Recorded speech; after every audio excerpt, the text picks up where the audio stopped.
أعوذ بالله من الشيطان الرجيم.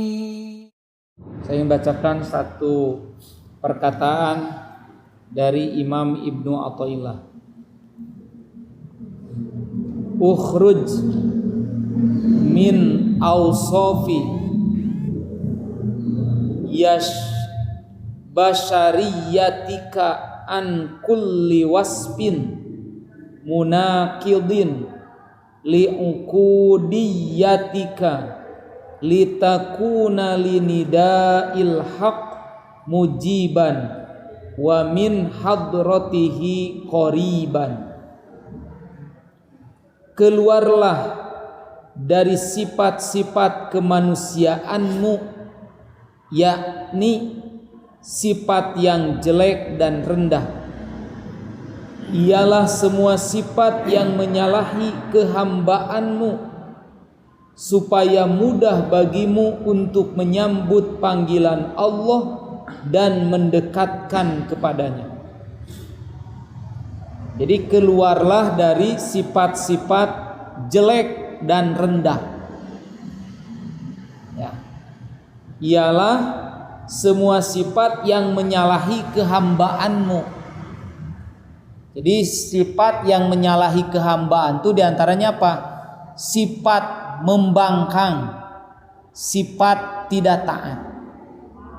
Kan hamba itu bermakna seorang abdi, seorang pembantu, sehingga tidak boleh kita memiliki sifat yang keluar dari seorang hamba. Contoh, pembantu disuruh nyuci, nyuci. Tidak boleh pembantu itu haroream lah, ku ibu tuh kali-kali. Jaman bapak sholat ngaji, rasaan pak. Nah, dan ini teh pun tidak bisa diucapkan, hanya dirasakan oleh bapak. Jaman bapak sholat gitunya tiap hari di masjid deh sujud ruku, asa rasaan gitu. Mencek barudak magaring, dia nya sholat gitu, beres sholat assalamualaikum balik gitu. Gak ada rasa nyaman, gak ada rasa gimana. Itu teh musibah. Ya, musibah.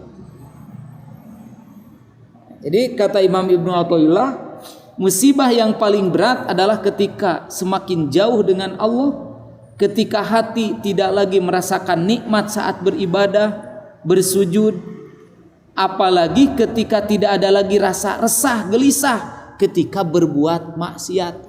Jadi lamun nyieun dosa teh sugan aya gelisah, kaduhung, daya teh musibah. Karena urang mah selalu memandang musibah teh Pak, banjir, wabah siga ayeuna musibah. Tapi ketika datang wabah terus urang jadi teu sieun ka Gusti Allah, jadi leuwih sieun ku corona daripada sieun ku Allah, tidak ngerasa terkena musibah itu tuh. Ya. Manusia biasanya memandang musibah itu atau musibah besar itu berwujud yang terlihat oleh mata. Banjir, longsor, gempa bumi dan lain sebagainya. Musibah yang berupa bencana alam memang menimbulkan kesedihan. Akan tetapi selalu ada hikmah yang luar biasa di baliknya. Orang beriman yang menjadi korban, maka ia tergolong syahid kalau terkena banjir, longsor. Orang yang harta bendanya menjadi korban, maka bisa bersabar sehingga naik derajatnya di hadapan Allah. Gunung yang meletus dan memuntahkan lahar kelak di kemudian hari akan membuat tanah di sekitarnya jadi subur. Dan berapa banyak orang yang jadi kaya, datang rizki gara-gara gunung meletus, pasirnya, ya, tanah jadi subur, gitu. Sedangkan musibah berupa hati yang kotor, susah menerima nasihat, diri semakin jauh dari ibadah kepada Allah, salat yang semakin tidak khusyuk, tilawah Quran yang semakin jarang, dan rasa biasa terhadap maksiat yang dilakukan, inilah berpeluang menyeret kita kepada penyesalan hidup di dunia sampai akhirat. Untuk menyelesaikannya, banjir bapak bakal surut napa? Surut, bersihan, alus deui bumi teh. Nya longsor, kerja bakti beres deui. Tapi lamun bapak longsor hatena, kabanjiran hatena, banjir ku maksiat, longsor ku dosa, pertanyaannya kumaha cara memeresna? Ya, sulit. Makanya sering dikatakan, kalau bapak hilang motor, kalau bapak hilang uang, ada kemungkinan bapak bisa beli kembali. Dan banyak kemungkinan orang menolong bapak kalau terkena musibah lahir. Tapi begitu bapak kena musibah batin, bapak tidak gelisah berbuat dosa. Bapak teka rasa nikmat lamun salat, sujud, ruku. Sahan bisa aneh nu kieu mah. Eta deui bosan. Hati-hati. Jadi ketika mendengar nasihat kebaikan hatinya nolak, sekalipun rajin sholat, sekalipun rajin ngaji, itu membuktikan bahwa sholat ngajinya tidak membuat hatinya menyadari tentang Allah. Makanya kita tidak bisa mengukur kebaikan orang itu dari lahiriah. Belum tentu orang yang rajin ke masjid bersih hatinya. Belum tentu orang yang rajin ke masjid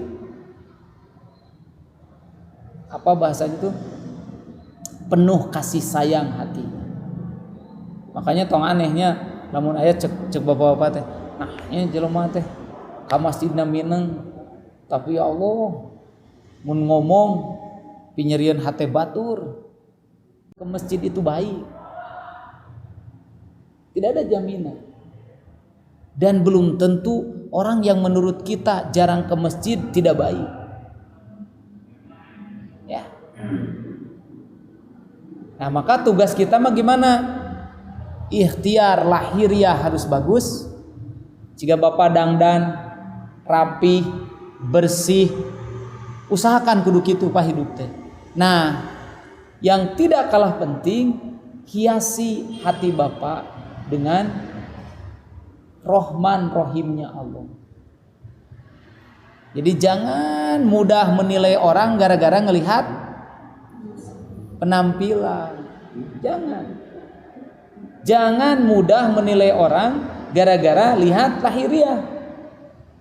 Rajin ke masjid, datang ke masjid, soleh. Belum tentu. Lalu sering memikirkan atau menilai orang lain. Tilai dan rasakan diri kita.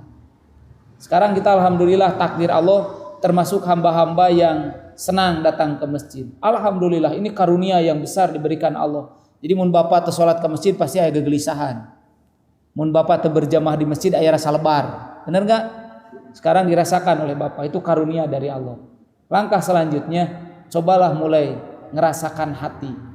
Di saat melihat orang lain ada keburukan, apakah kita membencinya atau menyayanginya, ingin memperbaiki, membantu, merubah? Kalau masih membenci, berarti ada sesuatu yang harus diperbaiki dalam hati kita. Karena kebencian itu bukan sesuatu yang dicontohkan Nabi. Sekalipun kepada orang yang perilakunya jelek, sekalipun kepada orang yang perilakunya belum baik. Nah, maka untuk menekan setiap tipu daya setan yang tiada pernah menyerah menggoda kita agar melakukan dosa, latihlah diri kita dengan menunaikan puasa sunnah dan ibadah-ibadah sunnah lainnya. Bertaubatlah setiap kali kita terpeleset kepada maksiat, sehingga hati kita selalu bersih, merasakan nikmat dalam keimanan. Makanya bagus kalau sering ibadah puasa. Jadi ternyata ibadah puasa itu salah satu ibadah yang banyak dilakukan Rasulullah. Dan puasa itu bisa mencegah hasrat kita berbuat maksiat. Kalau nggak percaya, coba bapak rasakan di saat Ramadan. Nyaris kalau bapak sedang puasa di Ramadan, mata lebih terjaga dan tertahan. Jadi mun melongek maksiat keur puasa mah sieun batal. Astagfirullahaladzim, puasa orang teh kan gitu ya. Lisan gitu. Dan hati cenderung baik. Bawaanna teh Pak hayangna ibadah we Ramadan mah. Oh, makanya datang ke masjid, sholat, beres sholat, muka Quran, ngaji gitu Ramadan mah. Sawa balik ka imah gerek naon. Ya. Padahal mun kita pikirkan sama aja, ada bulan biasa juga gininya, pulang ke rumah teh kur kitu kan. Nonton TV, mun teh nonton TV ngagoler gitu ya. Tapi bedanya kalau sedang puasa, hati itu seolah-olah rindu berbuat kebaikan itu. Sedekah, semangat tinggal Ramadan Bapak. Maka sok Bapak bisa percantan. Ramadan, maghrib, subuh, sok muriling ka tiap masjid. Moal kakurangan ngaranna rezeki. Ramadan. Tidak ada satupun masjid di bulan Ramadan yang tidak ada makanan. Kenapa? Da orang Ramadan semangat. Sekarang di bulan biasa orang bersedekah ke masjid. Dan maghrib bener Bapak buka rezeki orang rek merek ke masjidnya. Tidak ada, tapi kenapa Ramadan? Apaan di jadwal Ustad? Aslina teu kudu di jadwal ge anger daratang. Hanya mun urang hayang awet duit Ramadan mah bisa. Jika mahasiswa sahur ke masjid, pas buka ke masjid, awet duit teh geura. Urang sakeluarga ditebar, anak urang ke masjid mana? Urang di masjid mana, istri titah ka mana gitu. Awet sok sabulan penghasilan. Jadi dan Allah memberikan rezeki di Ramadan, Pak. Sekarang kenapa coba kalau Ramadan mudah, rezeki itu seolah-olah gampang gitu. Karena tak ngabdi ke Allah. Makanya dagang naon di Ramadan mah payu. Kenapa? Karena orang di Ramadan semua beribadah. Kan janji Allah semua orang ibadah dipermudah oleh Allah. Da kebayang lamun bulan kieu ge nya jalmi berlomba ibadah da moal hese rezeki. Dagang naon esok Ramadan mah muka mejanya, muka meja amparkeun. Nya lampeurkeun teu dagang ge. Dicala naon teu dagang naon. Ramadan tuh. So. Hebatnya Ramadan ya. Kenapa itu terjadi? Seolah-olah Allah tuh melimpahkan rizki. Karena di Ramadan orang satu sedikit sekali bermaksiat, banyak berbuat kebaikan. Nah kebayang kalau di luar Ramadan kita begitu, sama aja sebenarnya Pak. Secara berjamaah melakukan ibadah Allah buktikan. Makanya terakhir dari saya sudah tidak bisa merasakan nikmatnya ibadah. Banyak istighfar, berarti ada dosa yang nempel dalam diri kita. Ya mun ka masjid hese ceurik dina sujudnya atau salat malam tahajud hese keluar air mata tuh. Itu coba banyak istighfar ya.